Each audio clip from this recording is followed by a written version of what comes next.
And So, Notes on the Bible and Religion. Episode 37, Resisting Education. As a kid, I was ignorant about what would make for a good education. I just did the assignments, waited for the day to end, and stared at the wall, daydreaming the day away. Occasionally, I got into some mischief. Sometimes I was caught doing it. I've been back at work as a teacher in the public school system for some weeks now. Although I find my work rewarding, I can't say that I'm always eagerly awaiting each and every new school day.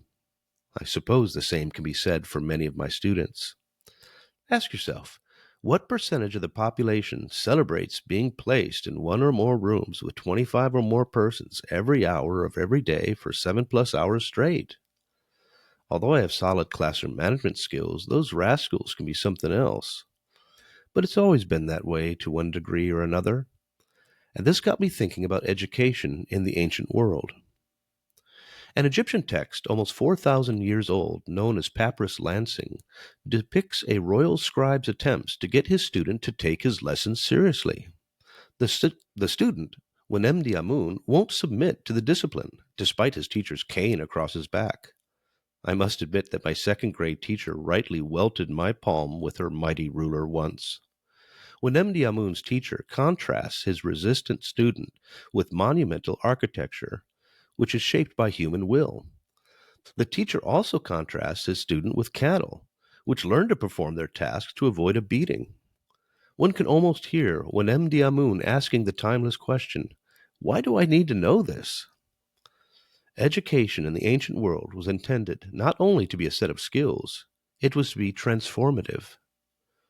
There's a relatively famous riddle, written in Sumerian and just a bit older than the Papyrus Lansing, that asks, "What is the house with a good foundation, that a person enters with eyes closed, but from which a person departs with eyes open?" The answer? The school. In ancient days, education was not just about getting answers correct. It was about gaining understanding about what is good and true in life. Amen to that. I've heard much about public education's task of developing the hearts and minds of students. As a teacher of middle schoolers, however, the fact is that a student's academic day is often centered around learning objectives, instructional activities, and assessments. There are many caring teachers and administrators, but from a student's perspective, daily education is rarely specifically about wisdom or truth. Sometimes students see no real purpose at all in a lesson.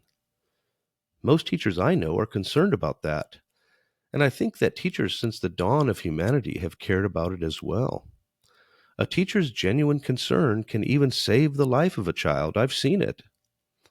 Even so, something will eventually capture every child's heart and mind, and it is not always good, and that's a fact.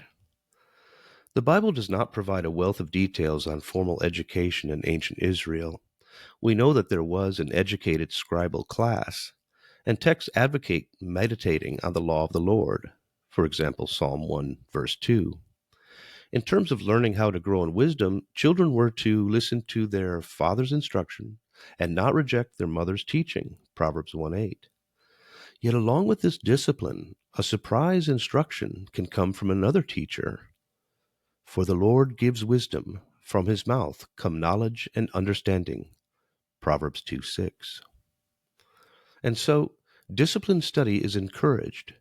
It can result in opened eyes and, with God's help, an experience of truth. Something to think about.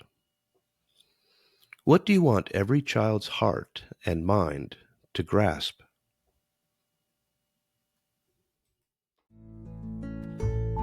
Print and ebook editions of And So, Notes on the Bible and Religion are available on Amazon. More information on my work may be found at jasoncdikehouse.com.